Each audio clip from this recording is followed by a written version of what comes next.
Creyeron que una anciana sin dinero no importaba, y ese día empezó como tantos otros, con la misma rutina silenciosa que había marcado mis últimos años. Sin imaginar que todo estaba a punto de cambiar. Me llamo Isabel Cortés, tengo 70 años y he vivido lo suficiente para saber que, cuando una mujer envejece y no tiene dinero, el mundo empieza a mirarla como si fuera transparente. No es que te insulten siempre con palabras, no, a veces es peor. Te ignoran, te hablan por encima, deciden por ti sin preguntarte. Aprendí a convivir con eso. Aunque nunca aceptarlo del todo, esa mañana me desperté antes de que amaneciera. El cielo todavía estaba oscuro y la casa en silencio. Me senté en la cama despacio, cuidando las rodillas que ya no responden como antes. El frío se me metía en los huesos. Pero no me quejé. Nunca fui de quejarme. Caminé hasta la cocina y puse agua a calentar. Mientras esperaba, apoyé las manos en la mesa y respiré hondo. Mis manos estaban viejas, sí, llenas de arrugas y manchas, pero fuertes. Con ellas saqué adelante a mis hijos. Limpié casas ajenas. Cuidé enfermos y soporté más de lo que muchos podrían imaginar. Ese día tenía una invitación que no sabía si aceptar. Era el cumpleaños de Laura, la hija de una mujer para la que trabajé muchos años. Ella me llamó la noche anterior. Isabel, vamos a hacer algo sencillo, si quieres venir. Él si quieres venía cargado de duda. Dudaba de si yo encajaría, de si sería incómodo tenerme allí. Aún así, acepté. No porque me sintiera bienvenida, sino porque estaba cansada de esconderme. Elegí mi ropa con cuidado. Un vestido sencillo, limpio, planchado con paciencia. No tenía joyas ni zapatos elegantes, pero estaba digna. Me miré en el espejo y me vi tal como era, una mujer mayor, cansada, pero con la mirada firme.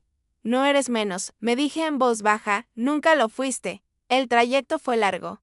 Autobuses llenos, gente apurada, nadie mirando a nadie. Yo observaba todo desde mi asiento junto a la ventana. Vi madres jóvenes con niños pequeños y recordé cuando yo era una de ellas. Cuando corría de un lado a otro, sin pensar en el cansancio. Pensé también en lo rápido que pasa el tiempo, y en cómo, sin darte cuenta, te conviertes en alguien a quien ya no escuchan. La casa de Laura era grande, elegante, llena de detalles caros. Toqué el timbre y esperé. Cuando me abrieron, la sonrisa fue correcta, pero fría. Pasa. Isabel, me dijeron, ya casi llegan todos. Entré y sentí de inmediato que no pertenecía a ese lugar. Las conversaciones se detuvieron un segundo al verme, lo suficiente para evaluarme, para decidir qué lugar darme. Me señalaron una silla al final de la mesa, lejos del centro, lejos de la atención. Me senté sin protestar. La gente hablaba de viajes, de negocios, de planes futuros. Nadie me preguntó nada. Nadie me miró directamente. Yo escuchaba, como siempre, y guardaba silencio. Hay personas que nunca avanzan, dijo un hombre. Riéndose, se quedan toda la vida en lo mismo. Algunos rieron. Otros asintieron. Yo bajé la mirada al plato, sentí el desprecio como un peso en el pecho. No era la primera vez. Pero esa vez dolía distinto. Quizá porque ya estaba cansada. Quizá porque ya no tenía nada que perder. Laura pasó cerca de mí y dijo con una sonrisa forzada, Isabel, ¿estás cómoda? Asentí. No era verdad, pero tampoco era el momento de decirlo. Las risas continuaron. Los comentarios también. Nadie parecía notar que cada palabra iba marcando una herida. Para ellos. Yo era solo una anciana sin dinero, alguien que no importaba. Lo vi claro en sus miradas, en sus gestos, en la forma en que hablaban como si yo no estuviera allí. Y fue en ese instante, sentada al final de la mesa, escuchando cómo decidían quién valía y quién no. Cuando algo dentro de mí se acomodó. No fue rabia. No fue tristeza. Fue una certeza tranquila. Creyeron que no importaba. Creyeron que podían ignorarme sin consecuencias. Ese día, sin saberlo, se equivocaron. Me quedé sentada en silencio mientras la celebración avanzaba, como si nada hubiera ocurrido. Los platos se servían, las copas se llenaban y las conversaciones seguían girando alrededor de éxitos, inversiones y planes futuros. Yo escuchaba todo con atención, no porque me interesara, sino porque había aprendido que cuando una persona es subestimada, tiene la ventaja de pasar desapercibida. Observaba los gestos, las miradas, los pequeños silencios entre frase y frase. Vi cómo algunos se inclinaban hacia otros para susurrar comentarios, como ciertas risas eran más nerviosas que sinceras. Ya no me dolía. Algo dentro de mí se había endurecido de una manera tranquila, como una decisión tomada sin prisa. Recordé muchos años atrás, cuando trabajaba limpiando casas y oficinas. Nadie se fijaba en mí entonces tampoco. Entraba, hacía mi trabajo y salía, pero mientras limpiaba, escuchaba. Escuchaba conversaciones que no estaban destinadas a oídos como los míos. Aprendí nombres, situaciones, secretos pequeños y grandes. No porque buscara problemas, sino porque el silencio te vuelve testigo de todo. Volví al presente cuando alguien volvió a referirse a la edad con tono burlón. Bueno, al menos llegó, dijo una mujer. A esa edad ya es todo un logro salir de casa. Las risas fueron suaves, pero suficientes. Apreté los labios. No por vergüenza, sino por contención. Podía hablar, pero todavía no. Había aprendido que las palabras, cuando se dicen demasiado pronto, pierden fuerza. Y yo quería que las mías pesaran. Laura evitaba mirarme. Lo noté varias veces. Cada vez que nuestras miradas se cruzaban, ella apartaba los ojos. Sabía que algo no estaba bien, pero prefería no enfrentarlo. Comprendí que, para muchos, el silencio ajeno es más cómodo que la verdad.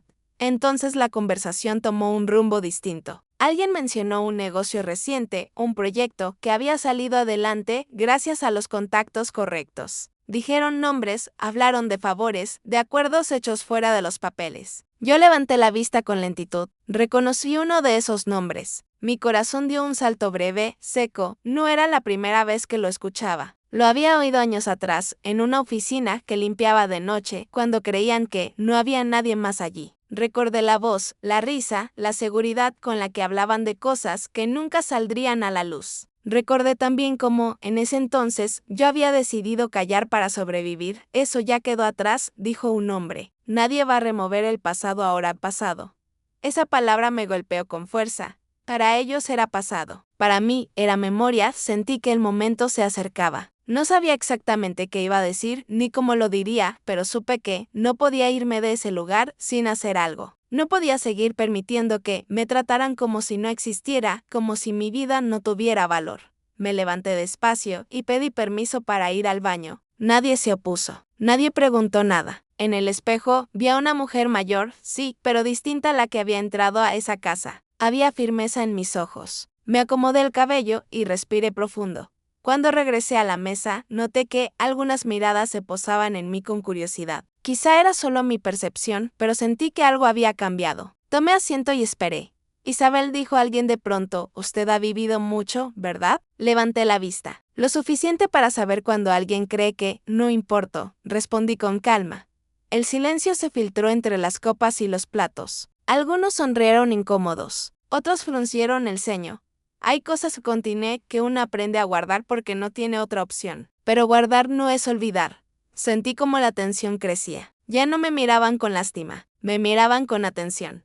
En ese momento entendí que el desprecio que había sentido al llegar se estaba transformando en algo distinto. Ya no era invisible, y aunque todavía no había dicho todo, ellos comenzaban a darse cuenta de que habían cometido un error. Creyeron que una anciana sin dinero no importaba. Creyeron que mi silencio era vacío.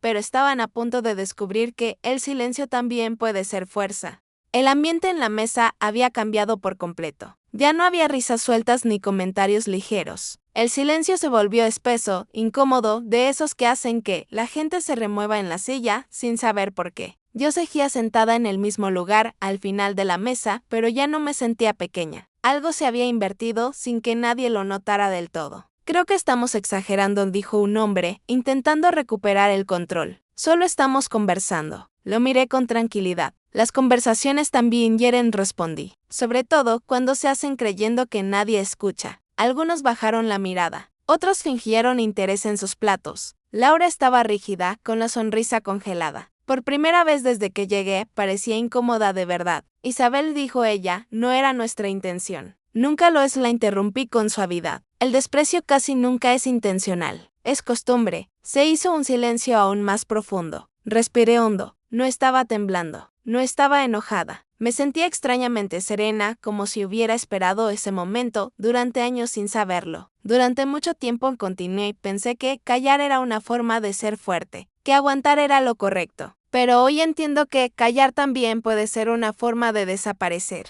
El hombre, que antes se había burlado de no progresar, se aclaró la garganta. ¿Qué es lo que quiere decir exactamente? Quiero decir, respondí, que me han mirado toda la tarde como si no importara, como si mi vida, mi historia, no valieran nada porque no tengo dinero ni títulos que mostrar. Alcé las manos un poco, lo suficiente para que las vieran. Estas manos, dije, trabajaron más de lo que muchos aquí podrían aguantar, y aún así hoy se rieron. Nadie respondió. Limpié oficinas durante años, seguí. Oficinas donde se hablaba de negocios, de contratos, de acuerdos que no siempre eran tan limpios como parecían. Yo estaba ahí, invisible, escuchando. El hombre del fondo se puso pálido. Eso no viene al caso, dijo con dureza. Claro que viene al caso, respondí, porque ustedes hablan de éxito sin hablar del precio real. Laura se levantó de la silla. Isabel, por favor, no hagamos esto aquí. La miré con una mezcla de tristeza y firmeza. Aquí fue donde se rieron. Aquí es donde se corrigen las cosas. Sentí como varias miradas se clavaban en mí con una tensión que no había tenido nunca.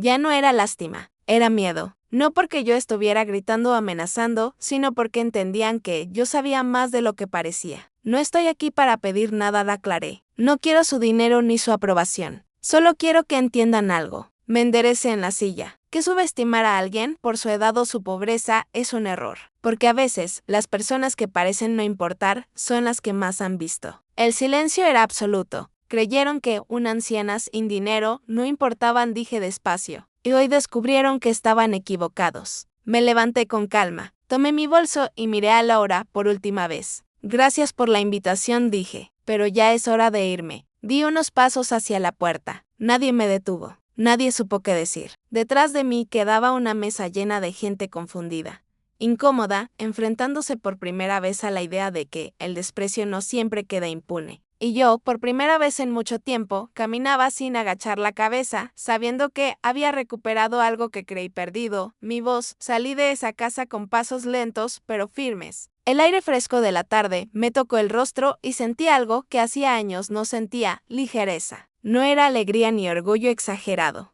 Era paz. La paz de haber dicho lo que durante tanto tiempo me guardé por miedo, por costumbre, por cansancio. Caminé unas cuadras sin rumbo fijo. No tenía prisa por llegar a casa. Necesitaba dejar que el cuerpo y la mente se acomodaran después de lo ocurrido. Me senté en una banca del parque y observé a la gente pasar. Nadie sabía lo que acababa de suceder y eso estaba bien. No necesitaba testigos ni aplausos. Esa noche dormí profundamente, sin darle vueltas a la cabeza, sin repasar conversaciones imaginarias. Cuando desperté, el sol ya estaba alto y la casa se sentía distinta, como si hubiera más espacio. Preparé café y me senté junto a la ventana. Por primera vez en mucho tiempo, no sentí ese peso en el pecho. El teléfono sonó al mediodía. Era Laura. Dudé unos segundos antes de contestar. Isabel dijo, quiero pedirte perdón. No supe cómo manejar la situación, escuché en silencio. Ya no necesitaba justificarme ni explicar nada. No se trata de manejar situaciones, respondí con calma. Se trata de mirar a las personas como personas. Ella suspiró. Nunca pensé que te estábamos haciendo sentir así. Ese es el problema, le dije. Nunca pensaron, colgamos sin reproches, sin promesas. Cada una entendió lo que tenía que entender. Con el paso de los días, algo curioso ocurrió. Personas que apenas me saludaban comenzaron a mirarme distinto. Algunas me hablaban con más cuidado, otras con respeto. Incluso una vecina se me acercó una tarde y me dijo, escuché lo que pasó. Qué valiente fuiste, sonreí. No fue valentía, respondí. Fue cansancio. Entendí que muchas personas viven callando cosas que las lastiman solo para no incomodar. Yo lo hice durante años. Creí que eso me hacía buena, paciente, correcta. Pero aprendí que el silencio constante también es una forma de desaparecer. No me volví rica, no cambié de casa, no gané poder, pero recuperé algo mucho más importante, mi lugar, mi derecho a estar, a hablar, a no ser tratada como invisible. Creyeron que una anciana sin dinero no importaba. Se equivocaron, porque importar no depende de lo que uno tiene, sino de lo que uno es capaz de sostener cuando decide no callar más. Hoy sigo siendo la misma mujer de 70 años. Sigo teniendo arrugas, dolores en las rodillas y una vida sencilla. Pero ahora camino diferente. Ya no bajo la mirada. Ya no me encojo en los lugares donde no me valoran. Aprendí tarde, sí, pero aprendí que la dignidad no se compra, que el respeto empieza por una misma, y que nunca, nunca es tarde para hacerse escuchar.